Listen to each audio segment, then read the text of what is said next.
you know when we're going. Thank you.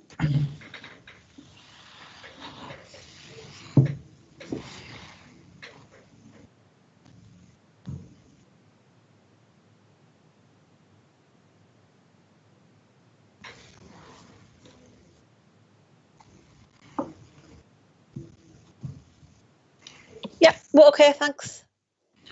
Thank you, Shirley. Good afternoon, everyone. The Mayor would ordinarily host this session as part of full council, but he's unavailable, so he's asked me to step in and chair the question and answer session with the Commissioner. So first of all, I'd like to welcome Steve White, who's the Acting Police Crime and Victims Commissioner, who is going to give us a brief overview of the office and also the constabulary, and then I'll open it up to members for them to ask questions to the Commissioner. Steve, over to you. Many thanks, Jonathan, and good afternoon to you all. I'm just going to speak for a few minutes to update you on a few bits and pieces as I normally would do, and then I'll be more than happy to take your questions. I think it was the last time that we met. I can't remember when that was now. I think it was before Christmas, I think it was. But we were in the midst of the engagement in relation to the new proposed custody details. And I'm not planning, unless you've got questions, of course, to tell you or to give you any update, because there isn't really an update around that. But I'm happy to take questions should there be any. First and foremost, as I'm sure you're acutely aware, that we are in budget setting season and precept setting season, which has been the focus of me and my office's work for the past, well, since, in fact, the 31st of December, when we opened our formal consultation process in relation to the precept. We had the Police and Crime Panel meeting last Thursday, and the proposal was accepted by a majority vote on the Police and Crime Panel to my proposal, which is to raise the precept by £1.25 per month for a Band D property. That equates to the maximum amount that the government was allowing. It has to be said that I didn't think for one moment that this time last year that I would find myself having to set the precept again. And it was a challenge. It was a challenge because of all the reasons that we know about, particularly in relation to the pandemic, particularly in relation to the fiscal outlook or in terms of policing, particularly in terms of the hardship that many people have been put in because of the pandemic. So it was not an easy task at all. As you know, as an acting PCC, I'm apolitical. And as I briefed the panel, I therefore used as my guiding light the principle for the provision of a police and crime commissioner, which is the provision of an efficient and effective police service for the people of County Durham and Darlington as my guide.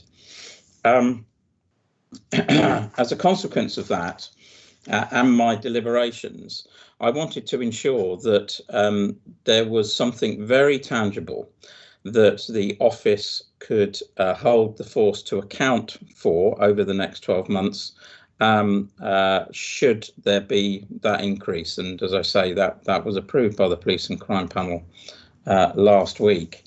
And so there were a number of undertakings that the force have now accepted that my office will be holding them to account for over the next 12 months to ensure delivery of that. Really important when you're asking people to dip their hands in their pockets by a bit more. They know exactly what they're going to be paying for. It would have been well, I was going to say it would have been easy not to raise it at all. It wouldn't have been easy, because if that had happened, then we would have built up significant fiscal problems looking ahead over the medium term, certainly, because once you either reduce or don't maximise the level of precept that you believe is required, it's very difficult to play catch up. But there are a number of things that I just wanted to highlight in terms of what we're going to get bang for our buck, if you like, in terms of that additional investment.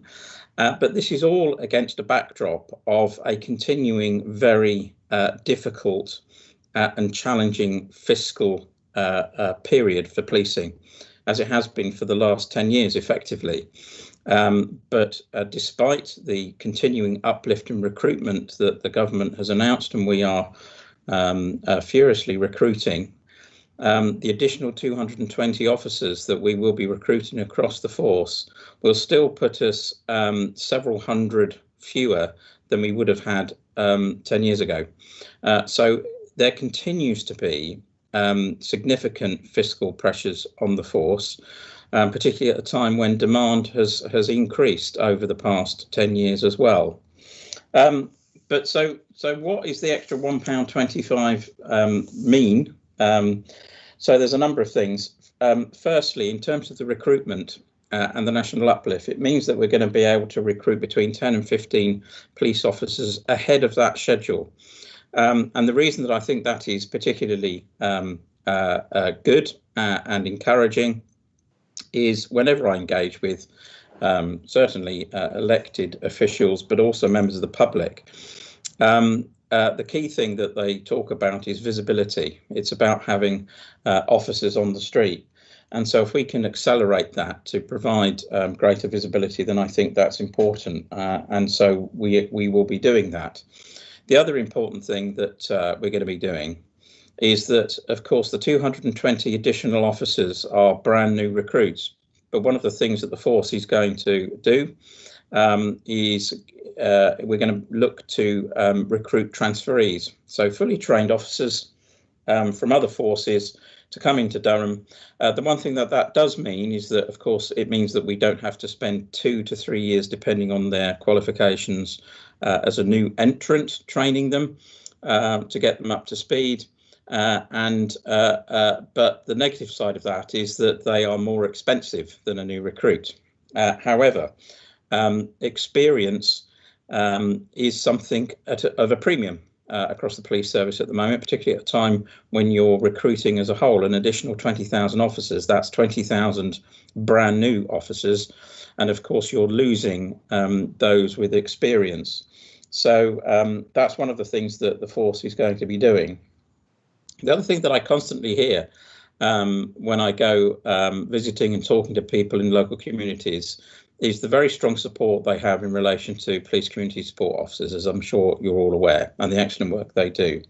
The increase in the precept means that we are going to bring forward recruitment of PCSOs by 6 months, which means, again, we're going to be filling gaps and we're going to be recruiting much quicker than we otherwise would, which is going to help that contact and that visibility within our community. The other thing that the force is going to be doing, it's something that has really come to the fore, particularly over the pandemic. It was already a significant issue, and this is around domestic abuse. And this is about recruiting additional police staff to help in the management of domestic abuse cases, which is something that we need to improve on. It's something that is certainly growing in terms of the need to deal with these cases, and it's something that the additional monies is going to work towards. Cybercrime is something that we've spoken about before, and again, it's a growing national issue. Of that there is no doubt, and there needs to be significant investment to deal with the issues of cybercrime. And again, we are going to be able to, or the force is going to be recruiting additional staff to work specifically within cybercrime. I think I've spoken in the past about the need to invest in technology. I'm a great believer that technology is an enabler. It is not the be-all and end-all. However, in terms of visibility, making sure that our officers are not tied to a desktop or tied to an actual police station means that visibility is increased. But what that means is that we have to invest in the technology to enable them to do so. Anyone who's recently bought a mobile phone will realise that it is not something that is cheap at all. And so by having more cash to invest in the mobile technology and various means of data transmission means that our ability, or the force's ability, to keep people visible is improved. And then finally, but by no means least, I think we have spoken in the past at full council meeting in relation to the frustrations that people have had contacting the force. A lot of work has been done over the pandemic, particularly in relation to chat-enabled advice, but we absolutely need to continue to invest, and indeed increase our investment in the control room and call handling abilities of the force, so that people are not left on the end of a phone for 15 minutes waiting for it to be answered. Sometimes I've heard of cases where the phone isn't answered at all, and indeed it's one of the things that we are looking at, my office is looking at in terms of scrutiny. There was an increase of 7% of staff in call handling and control rooms last year, and there has been an improvement, but I don't believe that the improvement has been sufficient, and that needs to continue. We had a presentation, I had a presentation at the last executive board, which is the main meeting by which I held the Chief Constable to account, from our head of the business improvement unit and head of IT, the Chief Superintendent, presented to us. And in order to stand still with the technology that we currently have in the control room, we would need to spend £1.2 million over the next 12 months. That's in order to stand still. A lot of the force systems are legacy systems. They're very expensive to keep up to date. They're very expensive to repair. And so there needs to be more investment in the technology to enable efficient call handling, so that when people put in their calls for service into the constabulary, they get dealt with efficiently, and that members of the public hopefully do not have an added frustration on top of perhaps what is already a stressful time by not being able to get through to be able to speak to somebody. So those are 6 specific areas that that the force is going to be able to address as a result of the precept. But of course, in addition to that, there's a lot of other investment that needs to continue through the revenue budget to make sure that we continue to and remain as one of the most efficient and effective forces around the country, which is not just something because we want the accolade, but it means that we are doing our very best to the people who the force serves across the borough and across the county. So that's a summary in relation to the precept. What I ought to just briefly mention is the level of engagement that the office has achieved through consultation.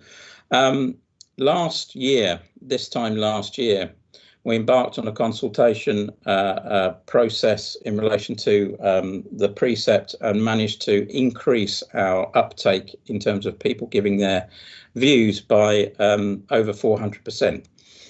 Throughout the past 12 months, and this is something that we've never done before, the same means that gave us that increase last year, we've continued to engage with people right across the county and borough in a very detailed manner. And we've managed to reach over 13,000 people over the course of 12 months to give their views in relation to policing.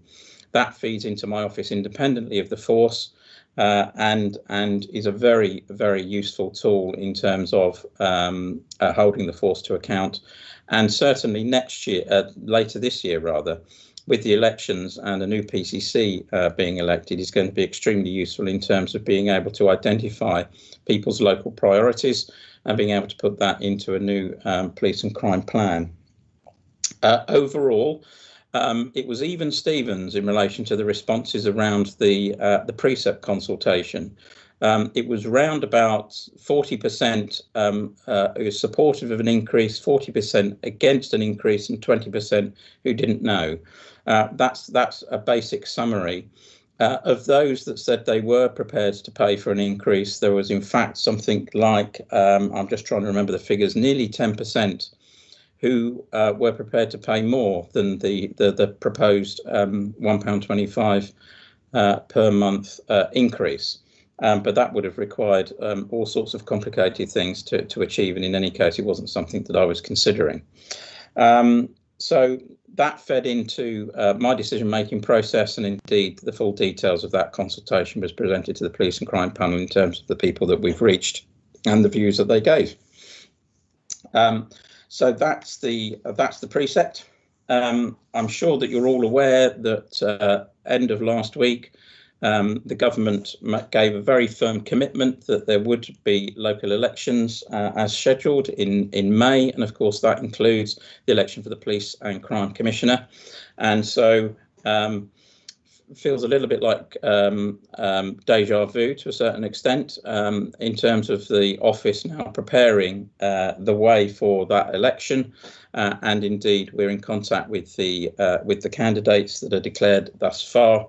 And we're making sure that that the office gets prepared for that change in authority when it comes. You'll know, I hope, that Darlington was a beneficiary of the government's Safer Streets Fund that was announced and indeed came into being in the autumn of last year.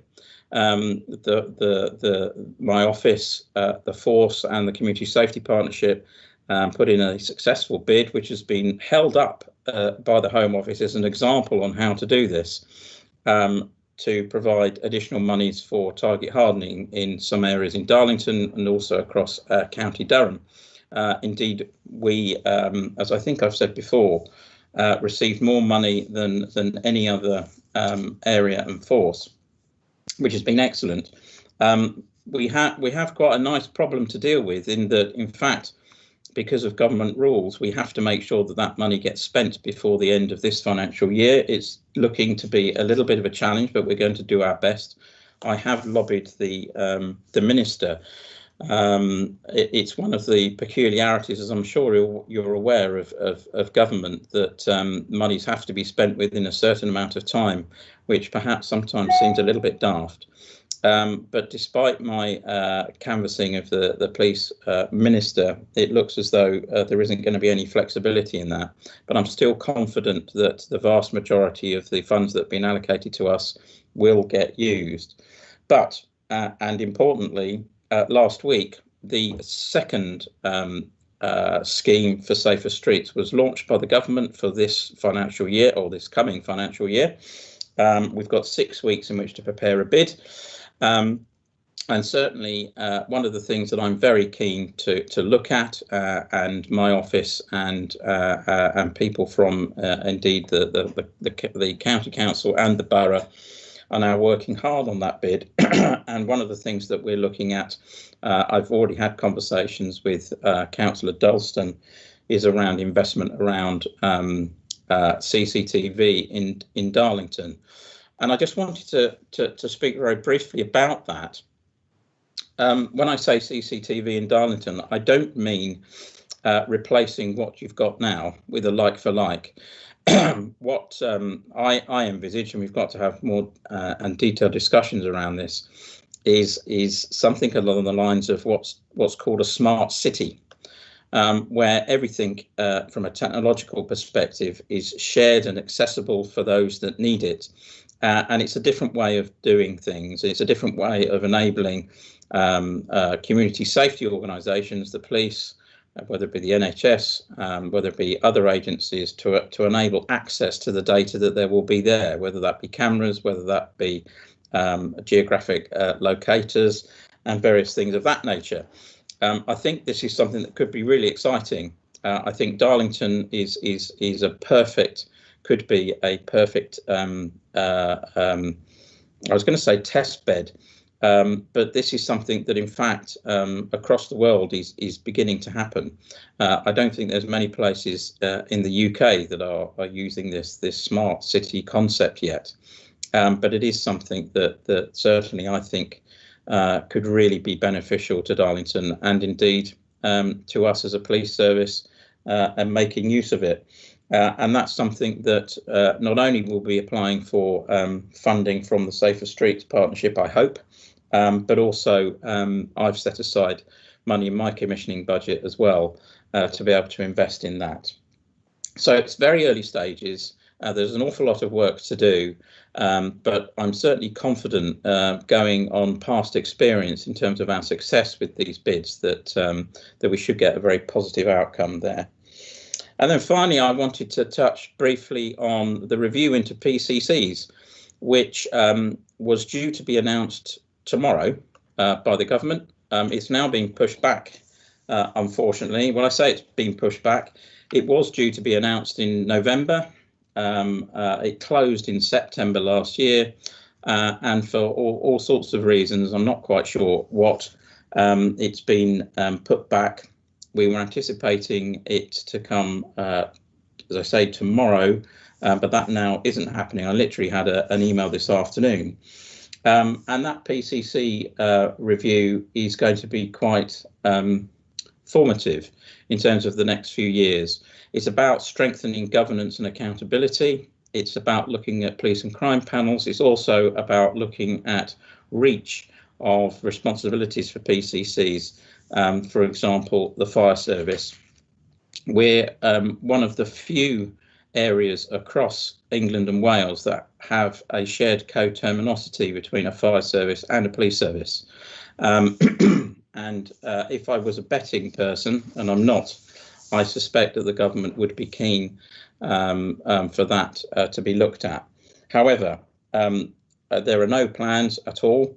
This is a general review into PCCs, or the part one of it. The part two of the review will take place after the elections and goes into more detail, particularly around mayoralties and combined authorities, which I'm sure we all understand would be quite complex in our area, but it'll be interesting to see what the government's thinking is in relation to that.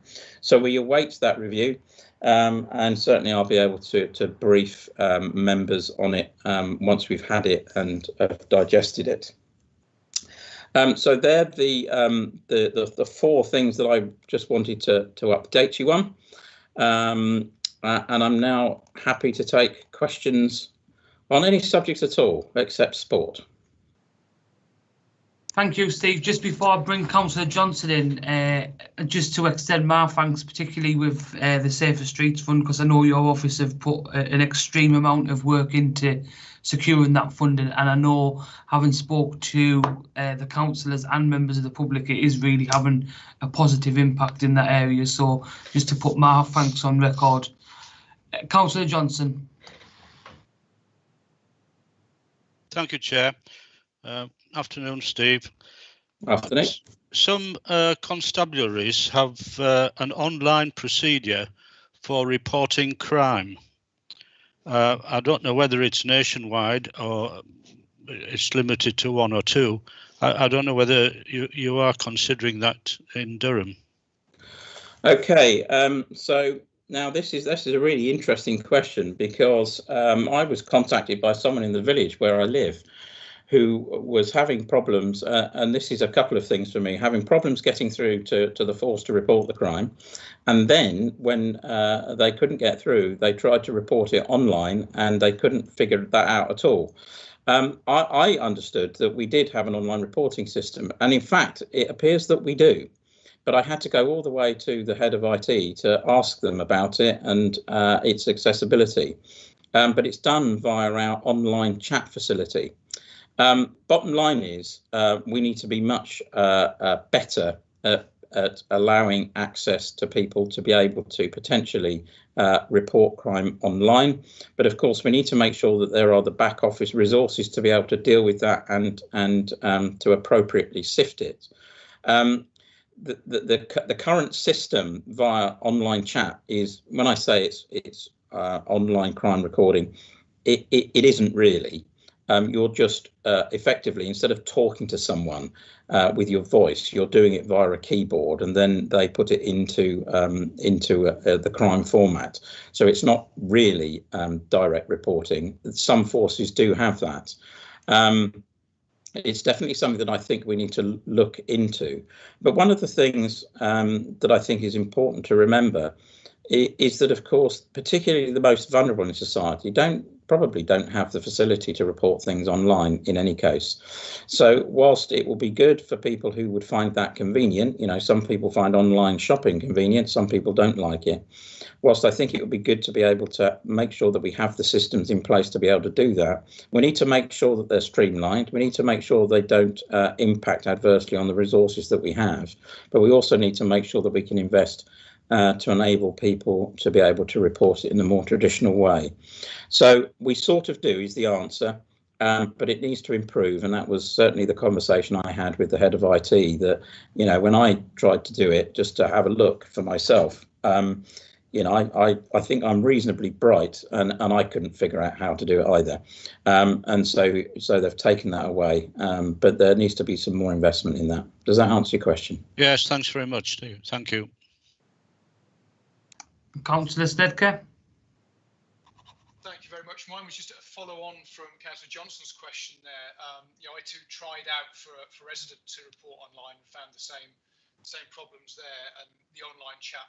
Councillor Snedker, I think your microphone is... Sorry, my mistake. Yeah, just a follow on for Councillor Johnson. Very similar experiences with being unable to report online, or the online chat being unavailable. And I'd also like to draw attention to Nextbase, which is the national dashcam reporting portal. Now, for over 18 months, nearly 2 years, when I've just checked it now, click on Durham and it says this constabulary is working very hard to be compliant with this. It's 2 years, and maybe that's the next investment there as well.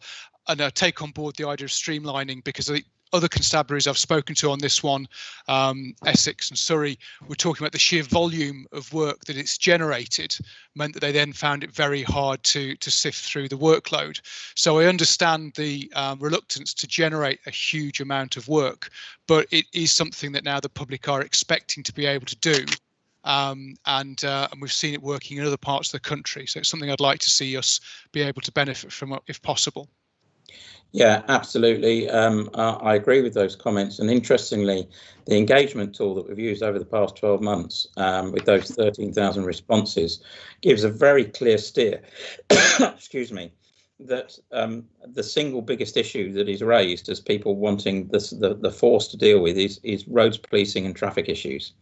And you're absolutely right, Councillor Snedker, in terms of what you've said around the demand and the resources that would be required to be able to deal with it, because of course it's not just a matter of uploading video. You've then got to actually look at it, you've got to test it evidentially, then you've got to do investigation if it's going to be of value. So you're absolutely right. It's something that I think, as I say, there's a very clear steer that the communities feel that very strongly that this should be strengthened and should be dealt with, but we need to make sure that the technology is there for us to be able to handle it. And I have to say, whilst we are making great strides, the force is making great strides in terms of IT investment, we're a little way away from it, but they need to continue to work towards it. I think it will be something certainly for, I can start to say this now, can't I?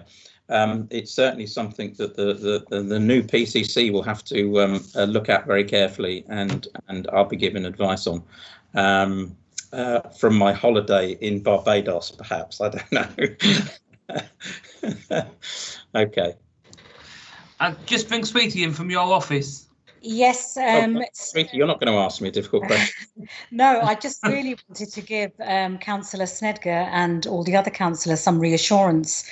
It's eerie because I've had a conversation today with the force around the dashcam reporting process. And this was on the back of a number of complaints, actually, the force have been receiving.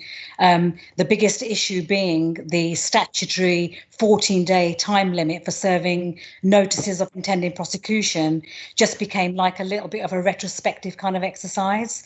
So just to give you that reassurance that Inspector Ian Leach, who works in the Roads Policing Unit, has actually been tasked to lead on this dashcam reporting process with a view to making it fit for purpose, easier, public friendly and efficient as I say, to meet that 14-day statutory time limit. So I don't know whether you were on the other end of the conversation today, because it was literally like an hour ago when I've had this conversation.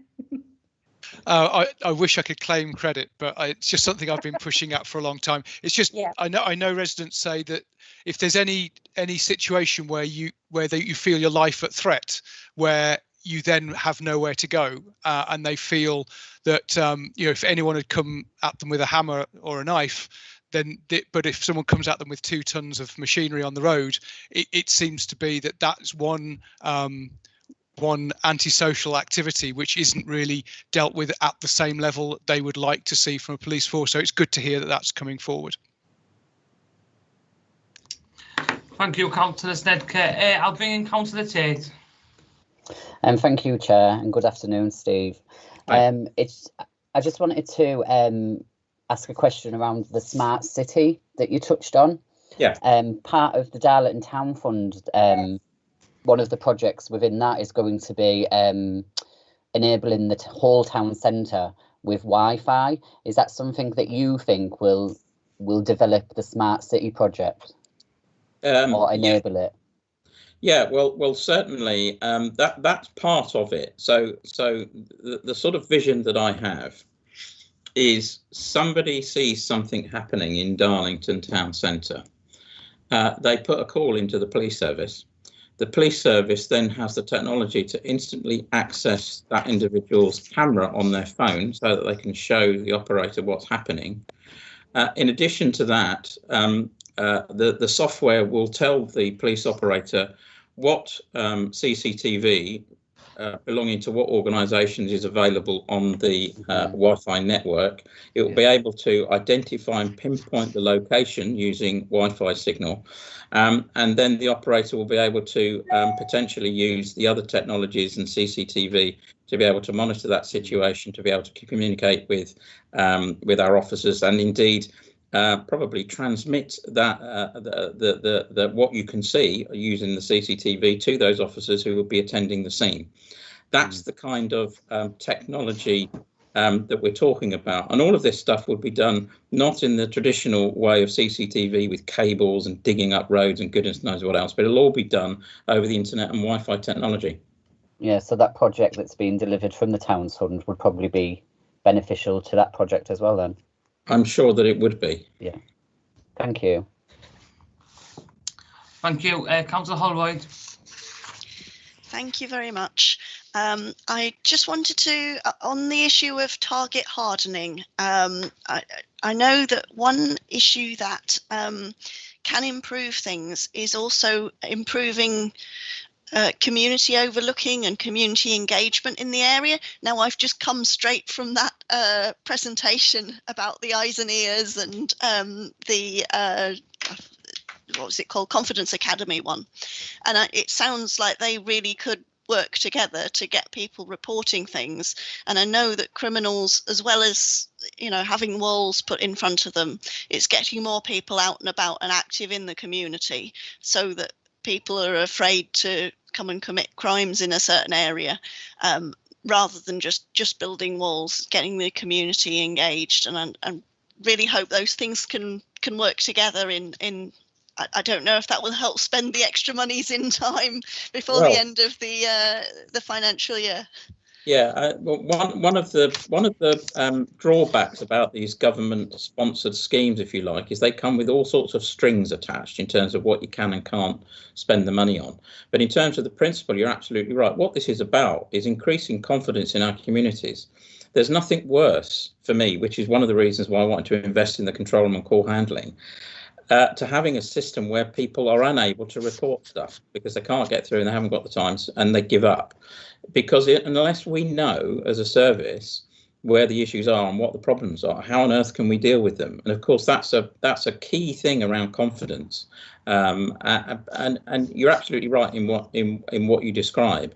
And again, that links in with the investment around the PCSOs, who are absolutely key to this kind of work, to instill that confidence so that people don't think, oh, you know, they're not going to be interested in my crime or my issue. What's the point? I don't have insurance, so what's the point? Well, actually, there is a big point to it, and we need to make sure that we work hand in hand with the force in building up that level of confidence so people do feel confident to be able to do it. And it becomes even more important when we're talking about our harder to reach communities, particularly. Okay, brilliant. Any other questions? Oh, is it Councillor Lister? I seem to be a bit anonymous at the moment. Right. No, it was just to follow up from what you were saying about confidence. I represent Northgate, and we have a lot of older people that have been around and coming towards surgeries for, you know, decades. And what we've quite often get is, oh, there's no point in phoning the police because they never come. Mm. And I think that's something that, you know, is a huge problem. And we always keep saying, well, if you don't report it, it hasn't happened. Mm. But there's something that seems to be in the gene sort of thing, that they think that that's what happens. Nobody's interested, nobody answers the phone, and they never have. And I think you've got a bit of publicity or PR or something to do on that front. Thank you. I think you're absolutely right. As I say, I go back to my comments around trust and confidence in enabling people to be able to report things. It's absolutely crucial. And of course, I go back to my earlier point that it's all very well having whizzy tech where you can do it online and all the rest of it. But that example that you gave there, you know, we need to make sure that people who don't have access to that technology or can't use it still have the confidence to be able to pick up the phone and tell us what the issues are. Absolutely. Yeah, thanks. Okay, if that's everything, then thank you, Steve and Sweetie from your office. I think we're together tomorrow as well, Steve. We so are. something to look forward to. Yeah, buy one get one free. I'm looking forward to that as ever. So yeah, look forward to it. And indeed, as ever, it's a pleasure speaking to Darlington. And in the meantime, if anyone has any questions, I suddenly think as they're having their cup of tea later, I wish I'd asked this question. Please email the office, and I'll make sure that I see to it. Brilliant. Thank you, everyone. Great. Thank you. Thank you. Cheerio. Bye bye.